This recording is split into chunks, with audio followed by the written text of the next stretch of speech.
But what we've got to do is gain a hearing, gain credibility again, and the key for that, for me, is about building trust again, and that's about getting out, being visible, talking to service communities, showing that we're interested in their issues, and then taking those back to Westminster and seeing what we can do about them. My name is Jonny Ball, and I'm the founder of Campaign Force, a not-for-profit that inspires, trains and coaches the armed forces community to stand up and serve again.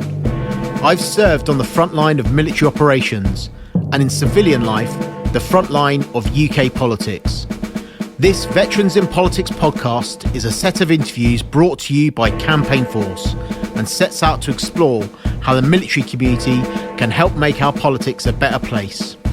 I lean into my little black book of contacts and sit down with individuals from across the world of politics, sharing secrets, giving tips and advice, and inspiring the next generation.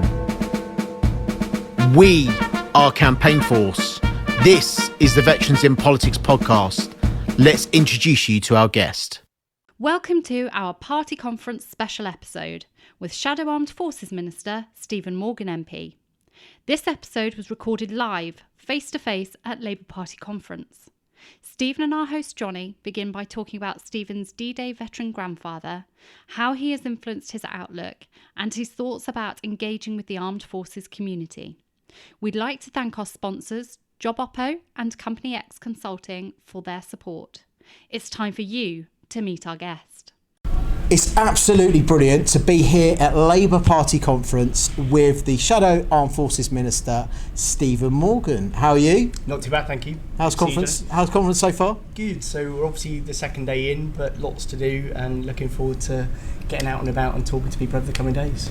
No, it's absolutely brilliant to be here. This is our first ever face-to-face recording of the Veterans in Politics podcast, and we're absolutely amazed to have the Shadow Armed Forces Minister with us today, have someone from ministerial level, so it's brilliant.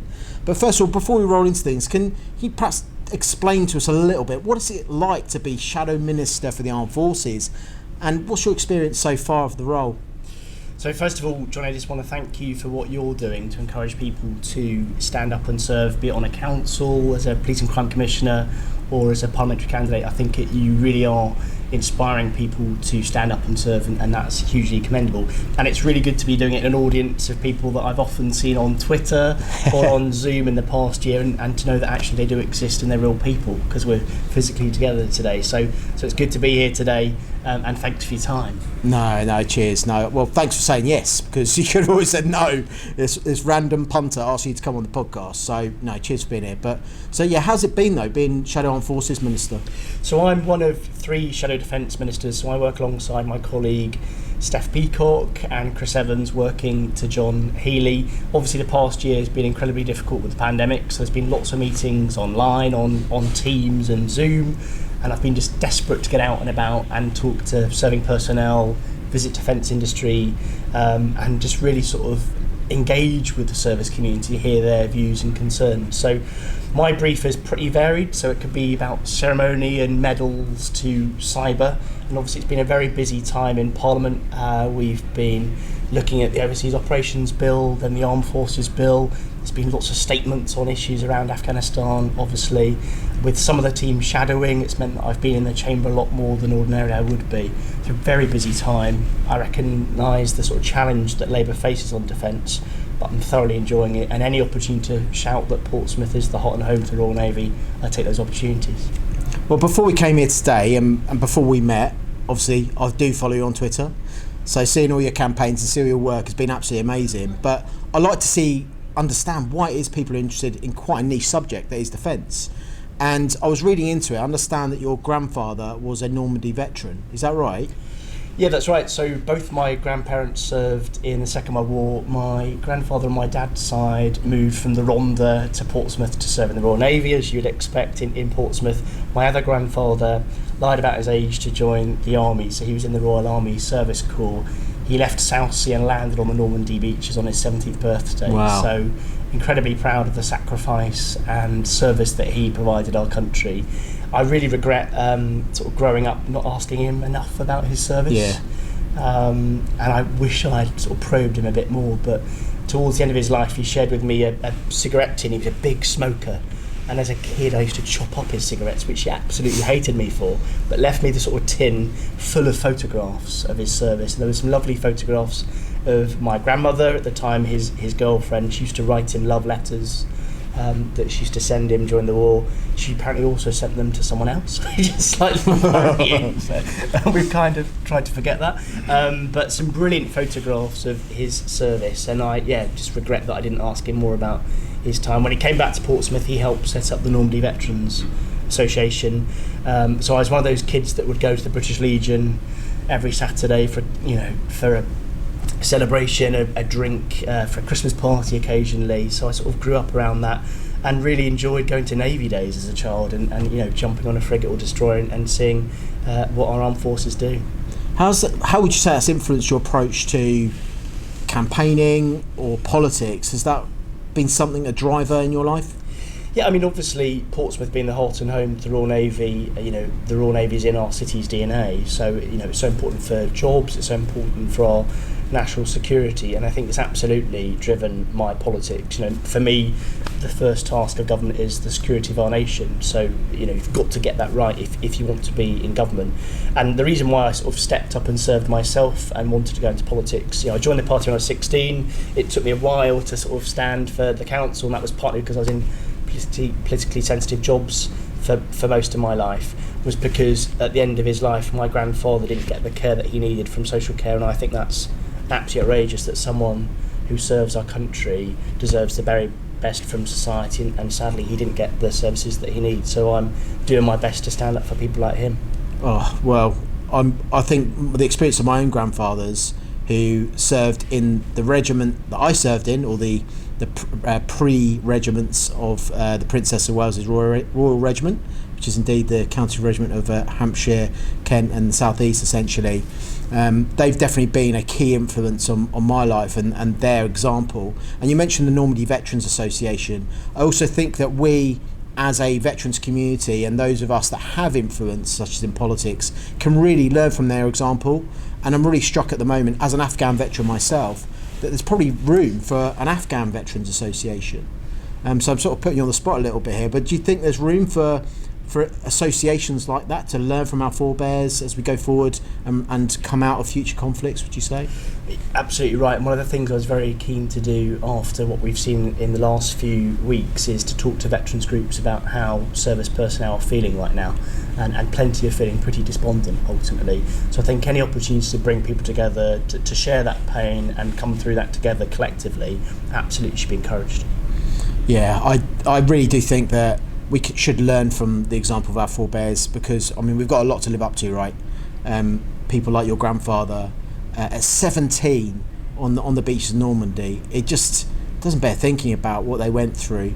But we can certainly learn not only from their courage and what they achieved, but also from how they came out of service as well as a veterans community, and that's certainly something that I really am quite passionate about.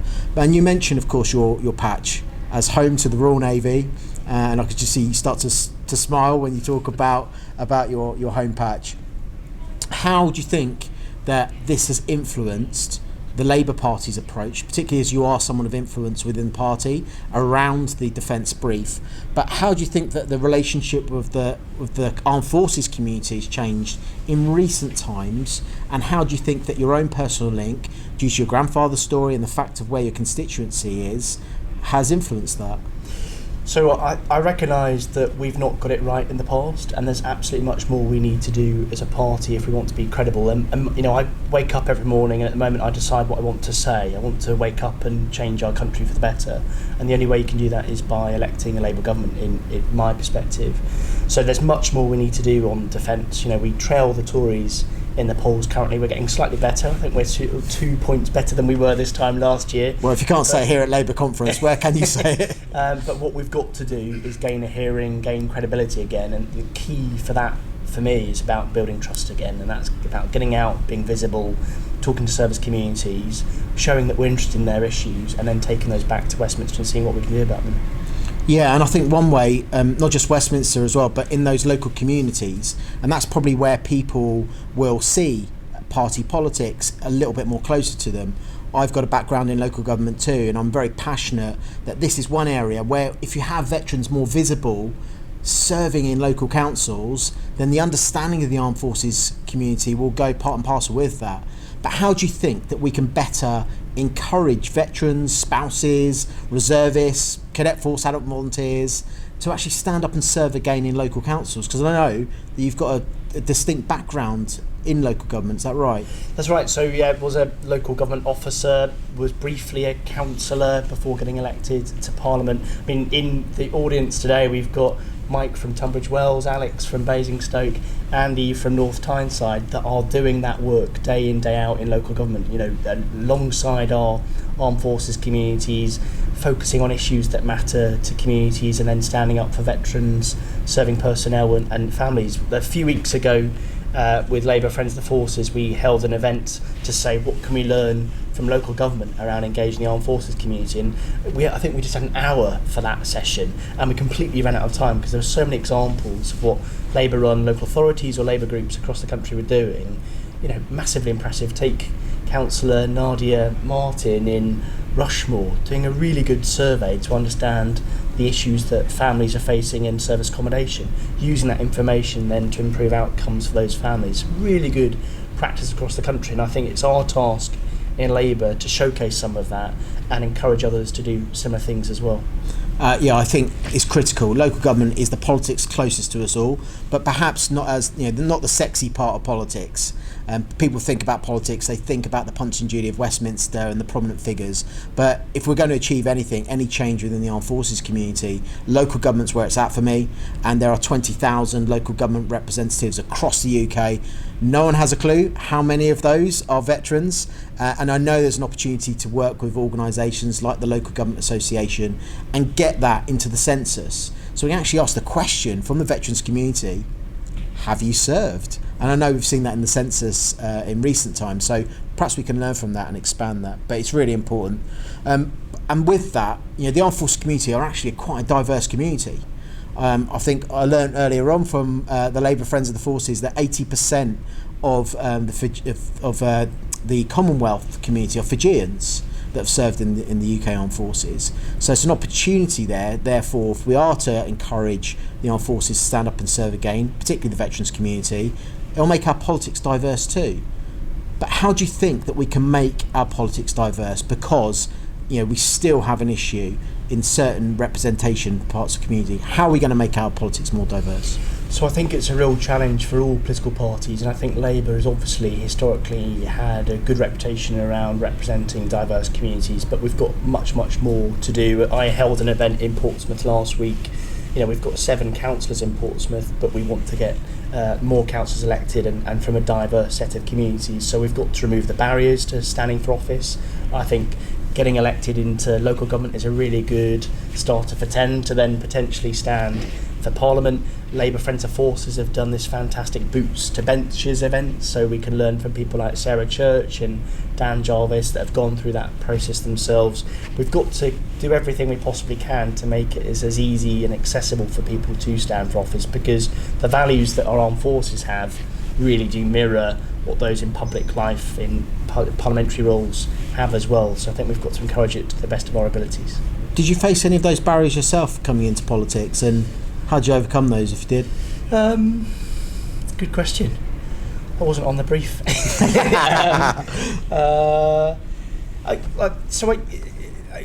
guess I stood in the snap general election of 2017, and I was sort of imming and ahhing, thought I wouldn't want to stand anyone else other than in my own constituency of Portsmouth South. That, you know, and the record there was that it had always been a Tory seat and occasionally a Lib Dem seat, and I thought, well, there's no point standing because I've got no chance of winning, and said to my employer, well, you know, actually I'm going to take 2 weeks of leave because I quite enjoy chatting to people on the doorsteps, I quite enjoy leafleting. Do you mind if I use my annual leave in this way? And they said, well, if that's how you want to spend your time rather than on the beach, by all means go and do that. And obviously then the rest is history, and was elected as the first ever Labour MP for that seat. So I think probably the barrier is about overcoming your lack of confidence, really, and to stand for office, as people in this room will know, you've got to be a pretty resilient person with thick skin, but there's lots of support available, and people want you to succeed. So anyone that's thinking about it, just give it a go, and you can always learn lessons. You might not win the first time, but get back up again and have another go. I think that's a really important message, because that's one where the armed forces community can identify with, because many of us deselect ourselves from opportunities, whether that be in employment or politics. So we can actually learn from that, because that confidence and that sometimes imposter syndrome does affect us, because we've been in uniform and been part of that big organisation, and then there you are having to put your head above the parapet as an individual. So that's something we can all learn from in the armed forces community. But it was, so yeah, the message there, I guess, is be careful what you choose to do on your leave, right? Because all of a sudden you find yourself in Parliament. But I did see your maiden speech, and I thought it was absolutely brilliant. And I saw you sat there alongside Luke Pollard, a previous panellist at our first Labour Fringe event. And you are, in that, you really set out the stall that you were really keen to be a local campaigner for Pompey First, putting Pompey on the national stage.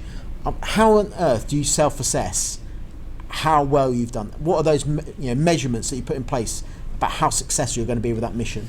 So of course, coming from a background in local government and the charitable sector, you sort of have an appraisal occasionally, you might have a line manager that sort of takes one-to-one notes with you. In politics, you don't get that. So your appraisal is the general election. So it's quite a difficult way, throughout your term of office to understand how well you're doing.